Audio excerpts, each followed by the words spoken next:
lefty in doubles. What does the lefty do in doubles?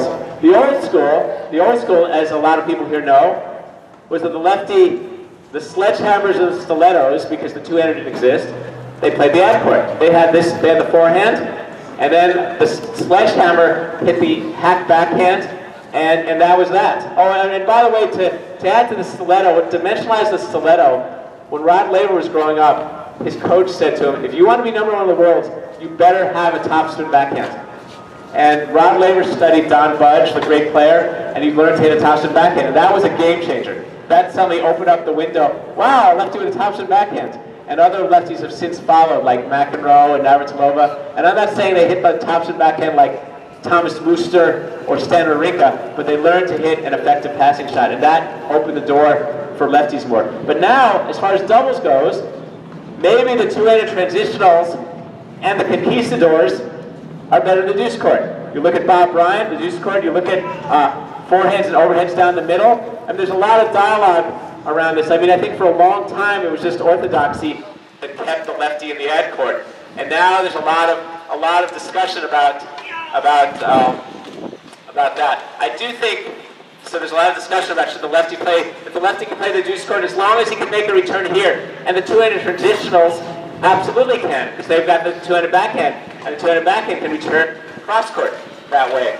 So the other thing with the lefty in doubles is that the lefty is always a good asset to a team because of the serve. Because who wants to return a righty serve and a lefty serve? But what I always say is, what I always say to my partners as a lefty is, be ready. You will get pop-ups. So I think if you're teaching your lefties or your righties, let's say you're teaching a righty and so my partner is a lefty, you say, you better be ready to get engaged at the net, because you will have looks.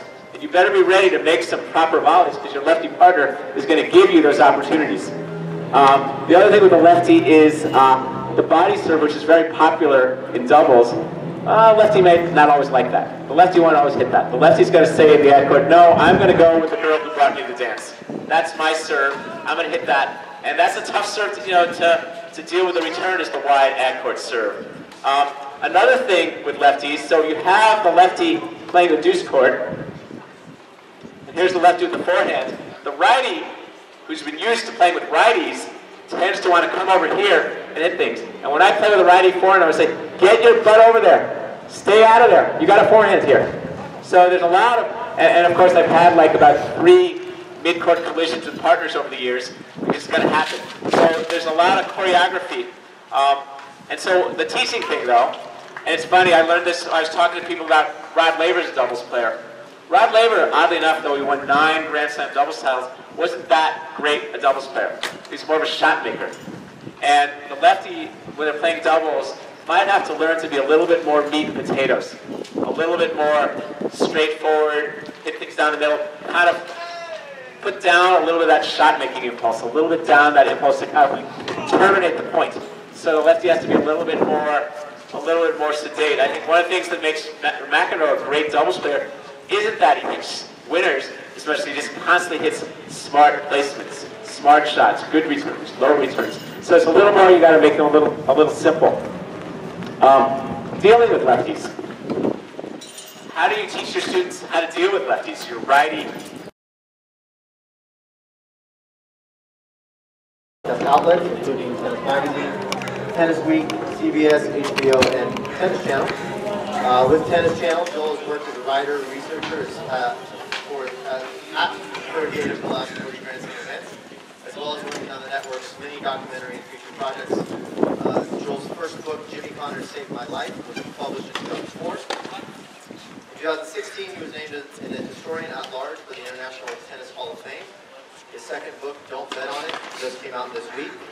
A member of the historic Berkeley Tennis Club, Joel is a 4-5 player who prides himself on a playing style he calls cumulative annoyance. Here's Joel Drucker.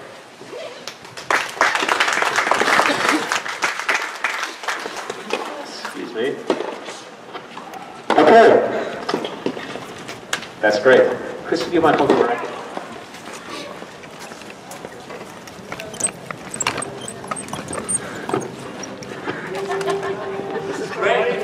Great start as a right-handed world, and look what's happened to me.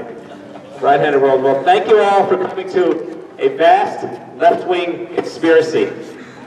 And we're going to talk today about left-handers and how to teach them, what you need to know for teaching them. And I want to make no mistake, it is a conspiracy. What a left-hander does is automatically designed to undermine. It's not just a play on words. It really is. Lefties are a group that can make a major, can we turn the sound down just a little bit?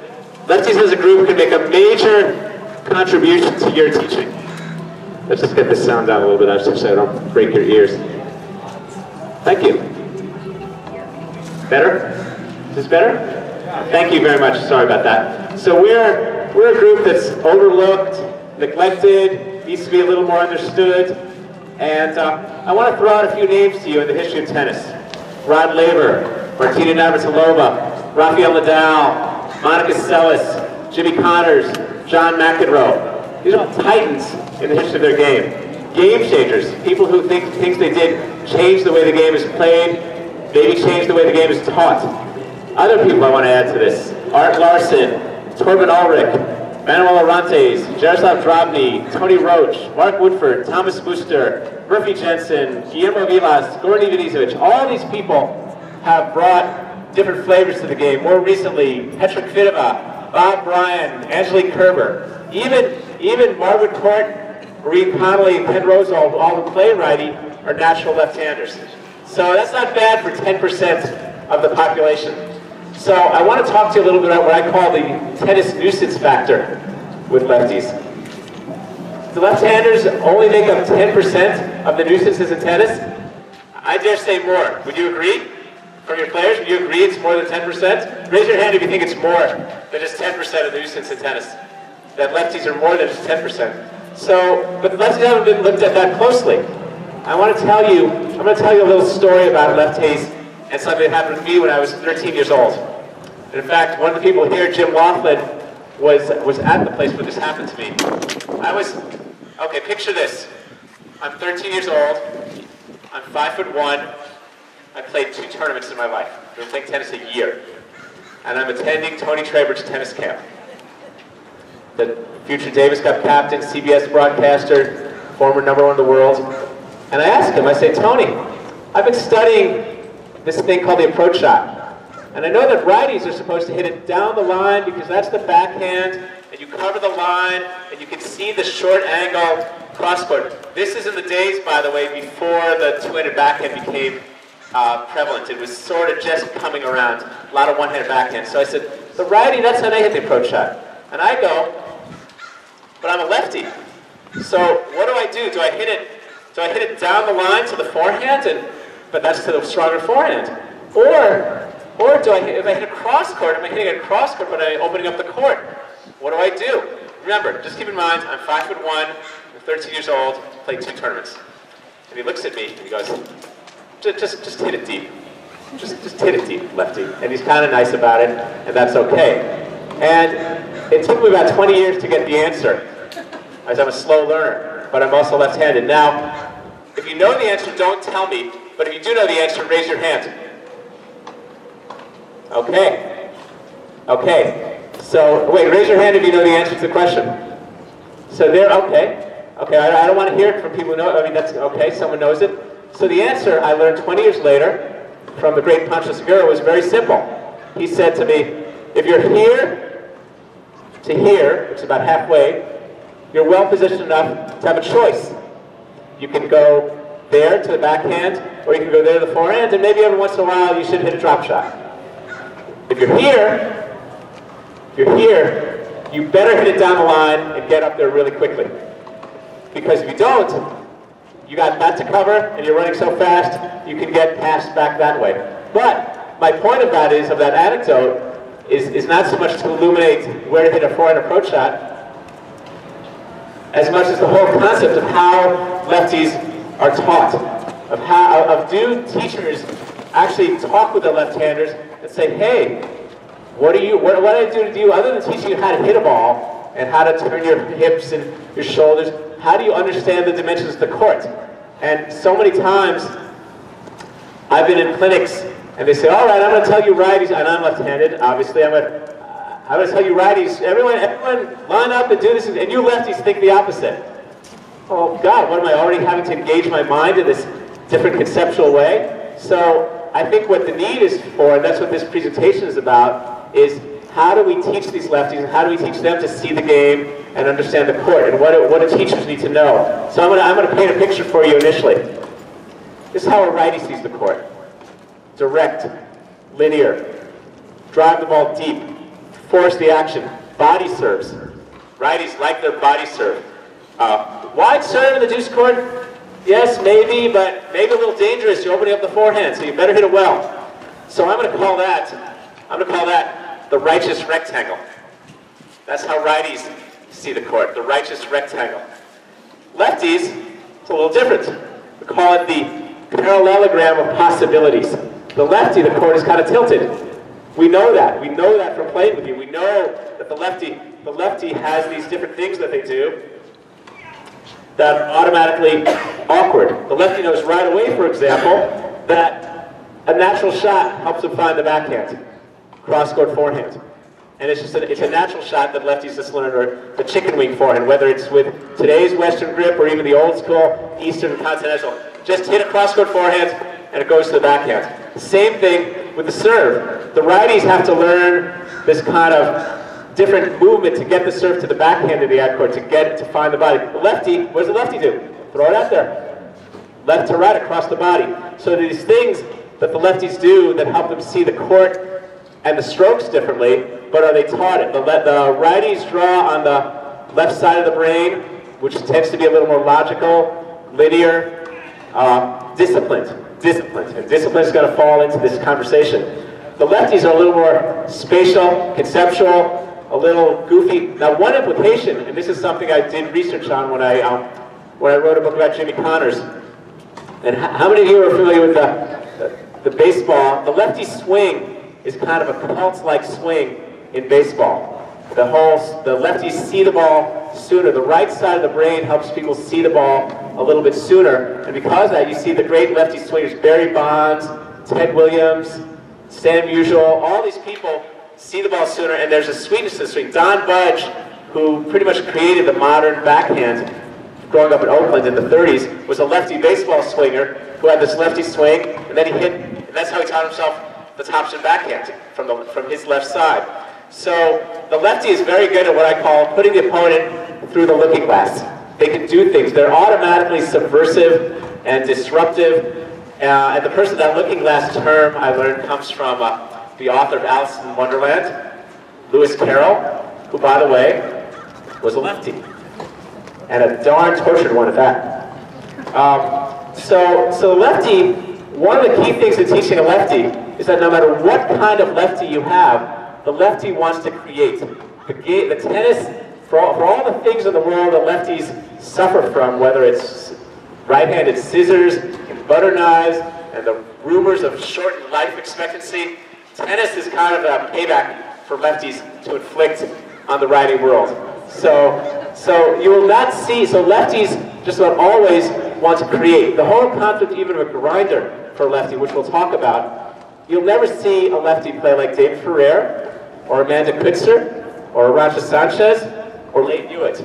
You won't quite see that. You're going to see some variations I'm going to tell you about, but you want a lefty, you're rarely going to see a lefty you'll call a purely defensive player. And we'll talk about that. So what I'm going to do, I'm not a tennis teacher, I'm a writer, I'm a historian.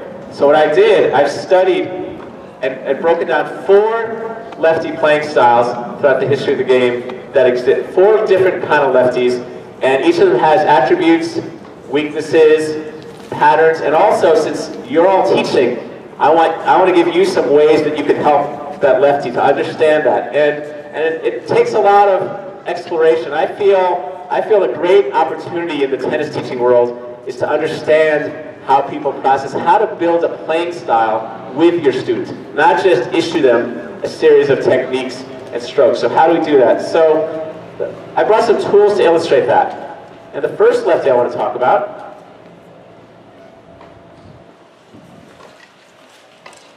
is the sledgehammer. Oh wait, I'm holding this in the wrong hand. The sledgehammer. This is a lefty who has This is what I call the BL lefty. This was the before Rod Laver lefty that was very prevalent in the game as recently as the 1960s. It still pervades, not pervades, it's still part of the game. This big muscles. This lefty mostly does things with their forehand and their serve. They got big shots. They might even have a kick serve, but the backhand, well, let's see, could I have my righty demo? Adam, could you feed Chris? Chris Bradley? Yeah, that's fine, you can feed from there. Chris is going to demonstrate what I call the pre-Laver backhand. This is lefties, once upon a time, they were known for having big forehands, and then they had, this is what they could do on the backhand. Feed him a backhand. Well, let Chris a little, just give you a little try passage. I'll get it over to that this time. That's right, a little bit of a slice. A little bit of a slice. Not even that smooth, that's pretty good. Okay, so they would slice it. And then along, thank you, thanks. Then along, so this lefty, that's right, and these lefties include players not interested in the game. There's a player named Jaroslav Drobny, big forehand. Neil Frazier, great serve, big forehand. Neil Frazier, they said he could hit a backhand to save his life. Everything hacked, that's why lefties often used to play the ad court in doubles, because they would hack the backhand like this. They weren't able to hit this shot, and we'll talk about that. The Martina Navratilova 1.0 was this player. There are a certain kind of Martina. More recently, Stanford's own Roscoe Tanner is a sledgehammer. Greg Ruzetsky, Feliciano Lopez. These are people not known for having, they're not particularly nimble, but again, big serve, big muscles, big forehands. So, all right, so what do you do to teach someone like that? You help them, maybe you teach them a kick serve, maybe you work with them on the backhand, or maybe you teach them how to manage the backhand. Maybe you say to them, look, this is what it's going to be. You're going to learn a pretty okay slice, and you're going to make that forehand that much bigger. The other thing you could also do, let's say this player isn't that fast, because sometimes the sledgehammer isn't known for their speed around the court. So you teach that person, you want to teach them how to serve a lot into the body. Why do we serve into the body? We serve into the body so the ball can come back to us in the middle of the court. So we don't have to run. The person who serves wide, they're going to create what I call kind of a protractor point. But the person who serves into the body, the ball's going to come back to them. So your student, if you start to see your student is more like has the forehand, you're going to have a slice backhand, but not that fast.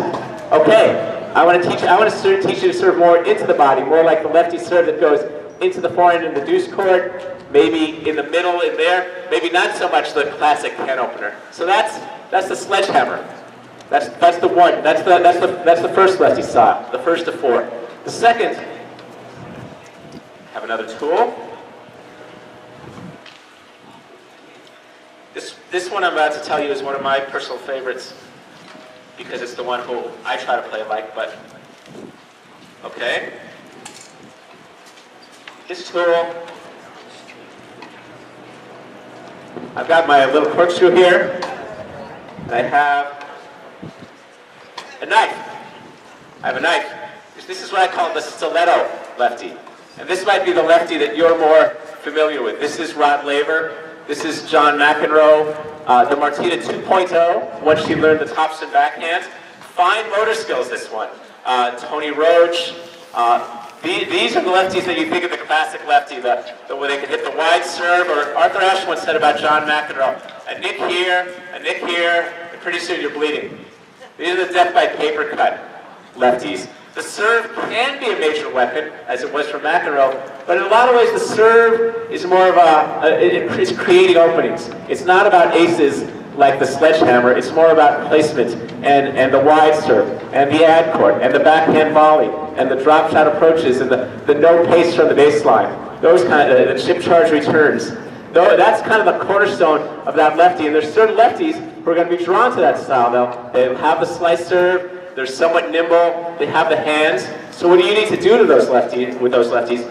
I think one thing is, this is, I feel, the most creative of the lefties, and if you have a student who has some of those appetites or patterns, you need to nurture it, and there's a patience involved because it takes it's a lot of parts and pieces, but it's probably also the one that's most removed from the righty view of the world. This one, what do you mean body serve? What do you mean flat serve? They don't see the world that way. This is really the parallelogram. But the hands are going to be there, but again, I've given you the world-class examples. I've talked about Rod Laver and the 2.0 Martina and John McEnroe, but what happens when you bring this down to the civilian level, like recreational players like me, or others play like, well, I think it's a lot about footwork. A lot about footwork. A lot about getting the feet involved, because the hands will be there, but I know this from studying these people, and you even see it with people like, even saw it with people at the John McEnroe level. Sometimes the feet get a little sloppy. So what becomes the footwork drill? What also becomes, which is true for most lefties, the forehand volley mechanic. Because this one is going to have the backhand volley almost genetically.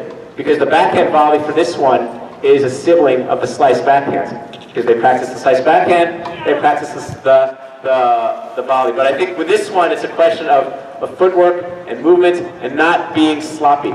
Because this one can also be the most, the others have a certain kind of fundamental strength to them, whereas this one is a little more personal. Okay, so I've got Adam. Where's my feeder? Adam, Chris.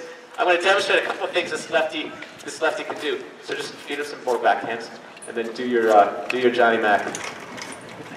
So watch. It's funny, and it's funny. People talk about this. People talk about Roger Federer, and I was talking to a parent recently, and she said, I don't know if a parent can. I don't know if a kid can do so many things like Roger Federer. And I said, well, you don't have to be a genius.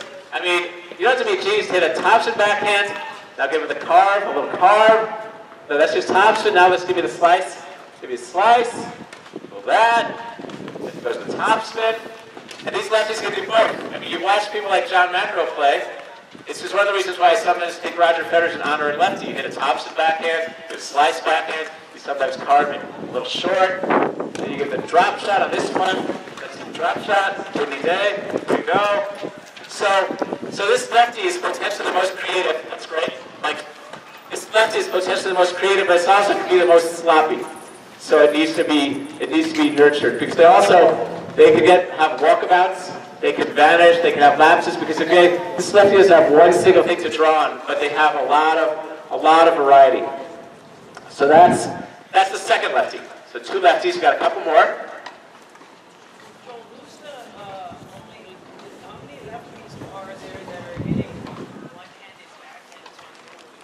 On tour, how many lefties are hitting one-hand backhands? Well, we got Lopez. I'm not sure. I don't know. That's a good question. That's a good question. I don't know. I think Lopez, I don't know how many. Right. Right. And I'm concerned with teaching students. I agree. I think that's interesting for. All right. This is the third one. This is my best tool for this one, because this is kind of a mechanical problem solver. Also, this person they can kind of pull your teeth out. This one. This is what I call the two-handed transitional. The two-handed transitional. And the people I put in this one are Jimmy Connors, Monica Seles, Marcelo Rios, Patty Schneeder, Angelique Kerber. They're seemingly not the same as those one-handers, because they play a lot from the baseline, seemingly. And they're quite comfortable on the baseline working the point. They're the one that you think is a grinder, but I'm going to get at something more with these people. To get back to the lefty principles, these folks see the ball early. They see the ball early because they got that right side of the brain, because they're drawing from that side to hit the ball. They want to create angles. They can really go to the looking glass. And the interesting thing about them, and just think about even Kerber in the last year, or Connors, they appear to be a defensive player. They appear to be a counterpuncher, but they're actually masquerading as a counterpuncher. They're not a counterpuncher. They're an initiator, masquerading as a counterpuncher. Because you watch how they can go. Who's Phil? You're my two-handed backhand? Sure. Come on out. All right. Feed. Yeah, I want you to feed him one. I want you to feed him one. How to feed. Phil's gonna hit two-handed backhand from back here. Feed it deep. Feed it deep and run hard. And then what they can do, they can feed it deep into the corner, and then you're going to just slap out of it. Feed it to his backhand. And then what they do, okay, look. See, they go, okay, now feed it with defense. These people go from defense to offense better than anyone in tennis. Not in tennis, but among the lefty groups. they're, and they hit it early. Okay, that's great. Okay, so like you watch Connors, you watch Kerber, they seem on their heels, but then they go to offense. Like if you watch Kerber in the last year, you watch Jimmy Connors, they seem that they're doing that, but they're actually, now the downside with them, they're not that attuned to what the serve is about. The serve to them is pretty utilitarian. Kerber, Connors, Celis, like they don't really deploy the serve that much. They want to hit early, they want to hit behind you, they want to change the direction of the ball. You've got the two-hander, you watch someone like Kerber, she'd go here, and then she'd hit that off forehand. You watch Connors, how he would use that side spin forehand to alter the direction of the rally. They're very good ralliers, and so what do? You've got to help them, you've got to help your left-handed student to understand, just because you have a two-handed backhand, just because you're mostly winning points from the baseline, you're not a grinder. This is not about grinding. You're not an attrition-based player. These players are not, those players I all mentioned to you are not winning matches on attrition and just sheer consistency. They're